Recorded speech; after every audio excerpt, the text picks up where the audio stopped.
Good evening all. I'm Aditi Lamba with the Wednesday night edition of South Asian News, Vision of Asia. We are coming to you from our studio in New York City. Welcome to the show. Let's begin the episode taking a look at the coronavirus pandemic and its impact. The world has surpassed 219 million cases of COVID-19 with more than 4 million deaths. Here in the United States, we are at more than 43 million cases of COVID-19 and have now surpassed 693,000 deaths in the nation. Experts have continued to push vaccines as largely regional outbreaks of the virus across the country continues to stress healthcare systems with exhausted healthcare workers. This comes as we enter another fall and winter with the coronavirus, the seasons which see a greater transmission of the disease amongst both adults and children. On vaccines, President Joe Biden has received the COVID-19 booster inoculation, hoping to provide a powerful example for Americans on the need to get the extra shot even as millions go without their first. He said that boosters are important, but most important thing we need to do is more people get vaccinated. So make sure to get your COVID-19 vaccine and help stop this pandemic. You can visit vaccines.gov to schedule your shot. With this, tonight we reflect more on COVID-19 updates along with politics and South Asian culture. Here are the headlines coming in. Pfizer submits data on COVID-19 vaccine for kids aged 5 to 11, Dr. Purvi, Pairkh, New York City. Indo-American Arts Council presents Virtual Erasing Borders Dance Festival 2021. Congresswoman Carolyn Maloney addresses Indo-American community, 12th Congressional District, New York. It's time for a short break on Vision of Asia South Asian News segment. Don't go anywhere, we'll be right back. Welcome back. I'm Aditi Lamba and this is Vision of Asia, Wednesday night episode of South Asian News. On coronavirus updates and more, Pfizer and BioNTech have submitted initial trial data for their COVID-19 vaccine in 5 to 11 years old and said they would make a formal request to U.S. regulators for emergency use in the coming weeks. The FDA had earlier said this month that it would look into complete its data review for this age group as quickly as possible. That could mean an authorization for the shot for children by the end of October. This decision on the vaccine's use in younger children has eagerly been awaited by millions of parents as infections have continued to soar in children to the highest point. Meanwhile, much is being discussed about the third dose, a booster dose of the COVID-19 vaccine, which was recently approved. The White House has said that so far more than 400,000 people have gotten the booster shot at pharmacies. On this and much more, we spoke with ITV Gold's health expert, Dr. Purvi Pairkh. Here is Dr. Pairkh. Question deals with one of the biggest news coming in today. Pfizer has now given its data on ages 5 to 11 on COVID-19 vaccines and is going to the FDA right now. So my first question to you has to be about the fact that we'd like some insight into what's happening with these data trials, and also I'd like to know how they came up with the dosage for the children. Right. So usually in all the trials, even in the adults, we look for the lowest dose that can still be effective and safe. And by doing that, it's helpful. So that way there's less side effects and you can provide more doses for people. Right. So what they found in children was a third of the dose was just as effective as the normal size dose for adults, and it was very safe too. So this is great news. You know, children's immune systems are still developing, and they're smaller, obviously, than adults. So the dosing is understandably different. We'd like to know if you see any developmental impact of the COVID-19 vaccine on this age group specifically. I think that's what the parents are most worried about, the growth of their children and COVID-19 vaccine, affecting that. Right. Yeah. So there's no real medical or scientific way that the vaccine can affect growth, and the reason being, or development, and the reason being that is that the half-life that means half of the vaccine is out of your body within 1 week. So within 2 weeks, the vaccine is actually gone. It's excreted from your body. But what remains is the benefits, meaning your own immune system is then now immune and ready to fight the virus. But if you get sick with COVID-19, then your child will have many problems. They may get admitted to the hospital. We're seeing even pediatric deaths, and there might be developmental and growth problems, even in pediatric survivors of COVID-19. We don't know the impact of the virus long term. So the vaccine is actually the best bet. You're protecting your child the most by preventing them from getting sick in the first place. In New York City, the Indo-American Arts Council has been passionately dedicated to promoting, showcasing, and building an awareness for arts and artists of Indian heritage. A non-profit organization, the council acts as a service and resource center for Indian performing arts and also functions as a central clearinghouse for funds for artistic disciplines. Indo-American Arts Council also focuses on encouraging and supporting all forms of performance arts that present the stories or people of India through visual, literary, and folk arts. On that, recently the Indo-American Arts Council hosted its annual Erasing Borders Dance Festival in an all-virtual presentation. The festival featured 10 artists trained in dance forms from across the world and was dedicated to furthering the knowledge and living practices of arts of India. Also promoting the culture, vibrancy, and amalgamation of performance arts, here are some highlights from Erasing Borders Dance Festival 2021 presented by the Indo-American Arts Council. You were making this work during the pandemic period when our lives were restricted. We were restricted in small areas. We were restricted with few options. We weren't living our normal life, which is quite expansive and delightful. And yet you were able to capture both the smallness and the largeness of the promise of life. How did you negotiate this shift? Was it a sign of hope, or was it a facing up of reality? Actually, the reality in many ways struck us, because suddenly the lives just stopped. And you can never imagine that the entire world is on standstill. So the first few months were really very confusing, and somehow it took us some time. But when this project came up, it really struck to me that we are in a confine of our homes, and at the most the beauty I can see outside. That's my gardening, a little bit of aubergine and the bindi we grow. And suddenly I said, the life here, where the planet Earth has given us so much and so beautiful, and especially if you are living in a metro city of Ahmedabad, one feels that, if you are driving by scooter or something like that, you have always had so much of pollution and the cows eating the plastic and everything, like the plastic you see everywhere in the whole world. And that contrast, that everything now is different and where I exist. And so that reality in many ways struck me. And when I started making and thinking about this piece, I thought I wanted to capture the beauty of what the earth or the existence of life we have, and really that harshness of the neglect of what we are doing without really thinking much about what is surrounds us and what is nourishing us. So those two contrasting things really were the focus of my work, and so it flips from the reality to so in many ways the harshness and the beauty of the where we exist as a planet and people. That's how it was Thank you, Vaishali. That's very interesting because you bring it at a philosophical level.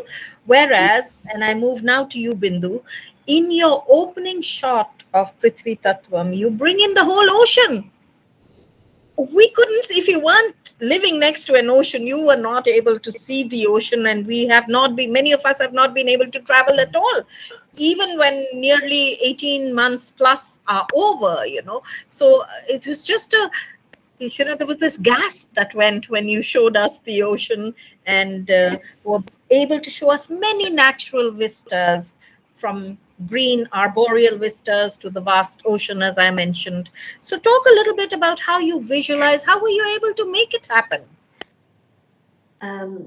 So as a person, I feel very connected to the earth, and this particular work has been with me for more than 5 years. So when Erasing Borders came along, it was just I threw my ring in the hat, or hat in the ring, or whatever you want to call it. I can't remember now, but and it came through, and that was the opportunity for me to build on that vision that I had simmering, within me for almost 5 years. And I had this big grand idea of how I wanted it to look on film, and how, I would shoot here and I would do that. I would go up to the mountain and then lock down it. And we had the most restricted lockdown ever in Brisbane. We were quite safe until then, but then this came. It was so unexpected. And so, and so I just Googled 5 kilometers around my house. That's all I could go. And we looked at parks and conservation areas. And thankfully, I live near conservation areas, and I have a river near my house. And so that's actually in high tide. So I was like a fisherwoman, looking at when the tides are coming in, when it is going to be overcast.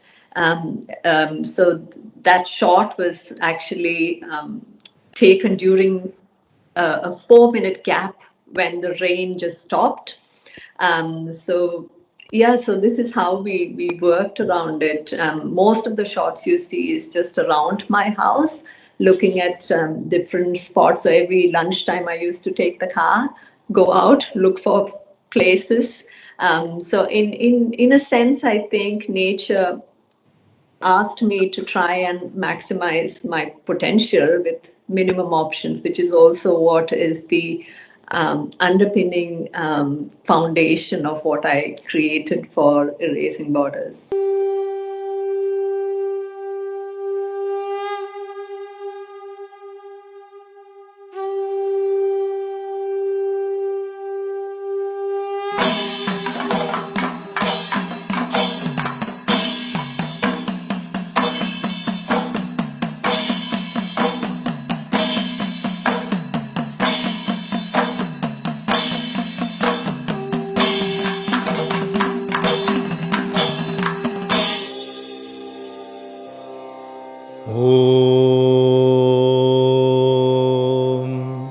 वसुन्धराय विद्महे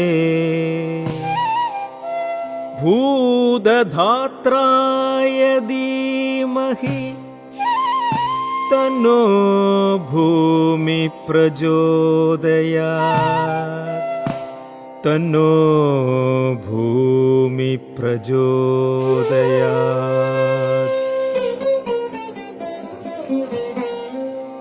सत्यं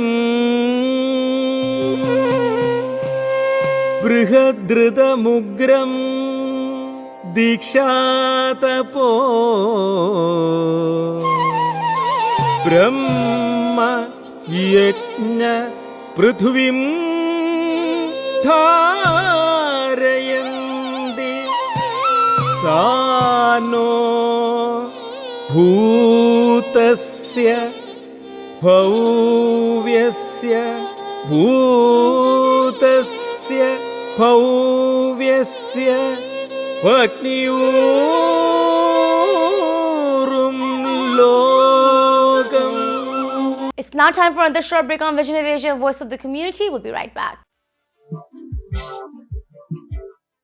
And welcome back. I'm Aditi Lamba and this is Vision of Asia South Asian news segment. In New York City, Congresswoman Carolyn Maloney is the U.S. representative for New York's 12th Congressional District and has been serving the district since 2013. First elected to Congress in 1992, the Congresswoman has been a recognized national leader with accomplishments on financial services, national security, the economy, and women's issue, especially equal pay.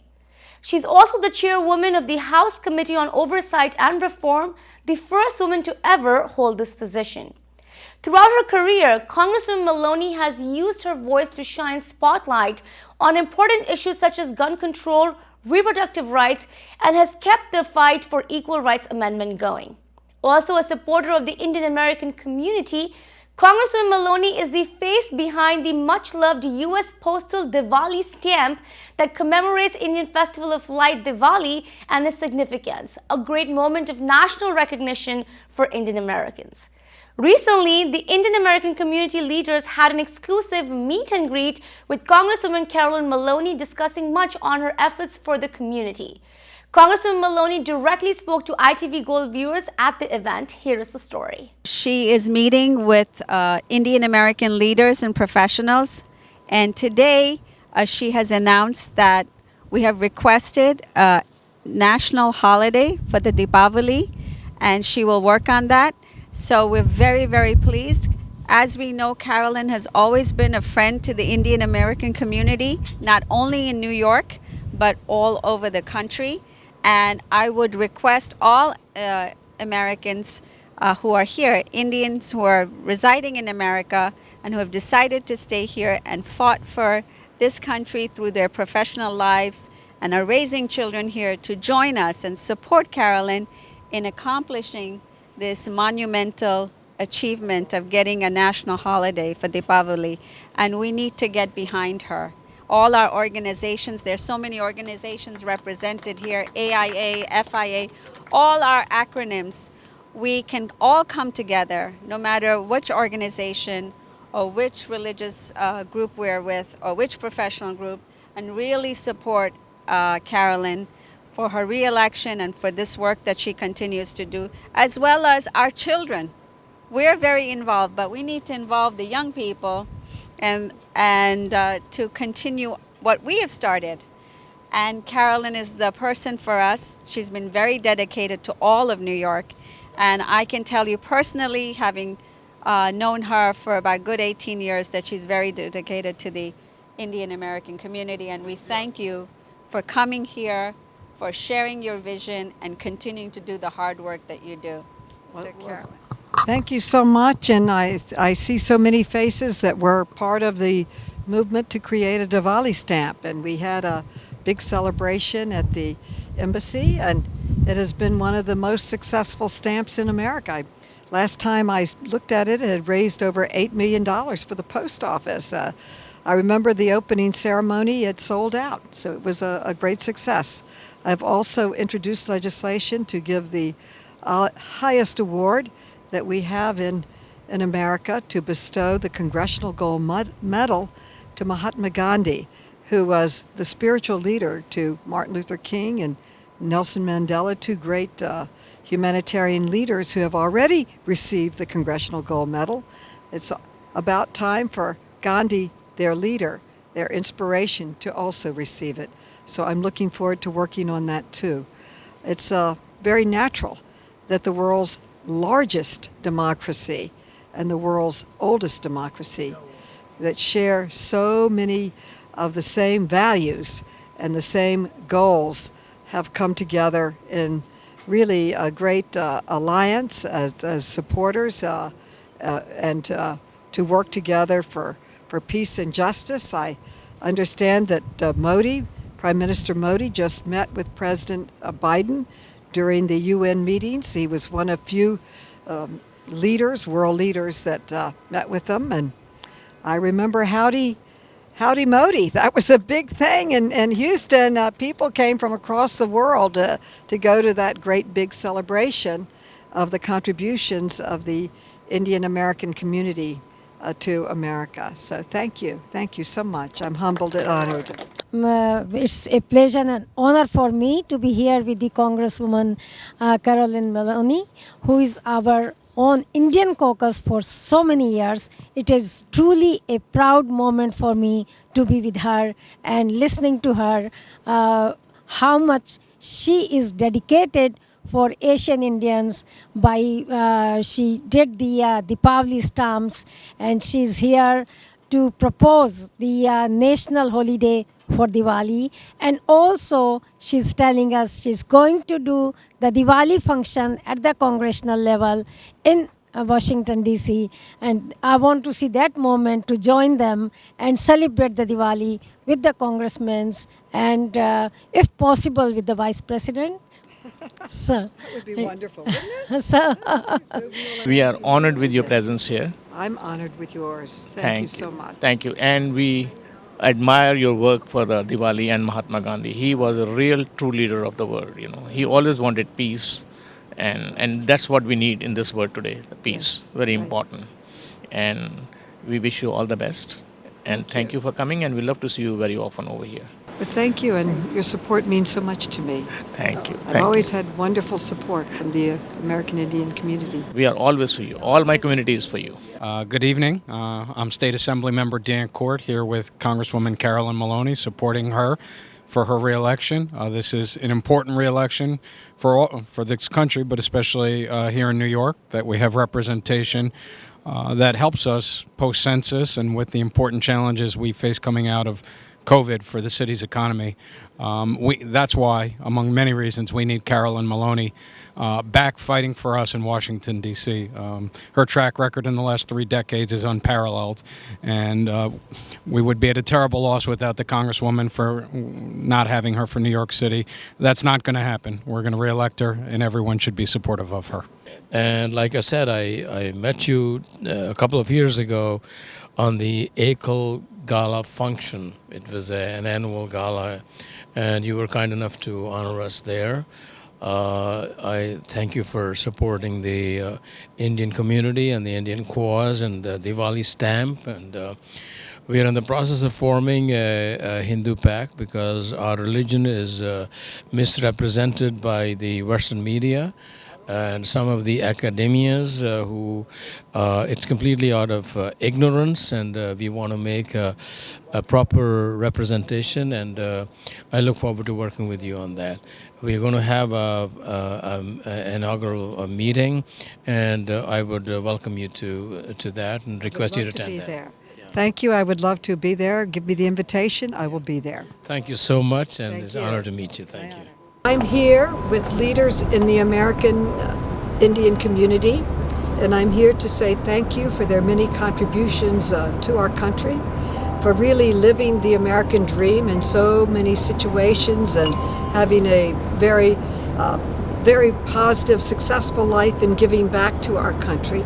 So I wanted to honor the American Indian community, so I put in a bill to create the Diwali stamp. I always gathered with them for the Diwali celebration. They asked for a stamp. It took me many years. I even got the support of President Obama, and it became a reality. And I talked to Modi about it. I even went to Howdy Modi, and we talked about the success of the Diwali stamp. It's been one of the most successful in history of America. And now I want to honor Gandhi.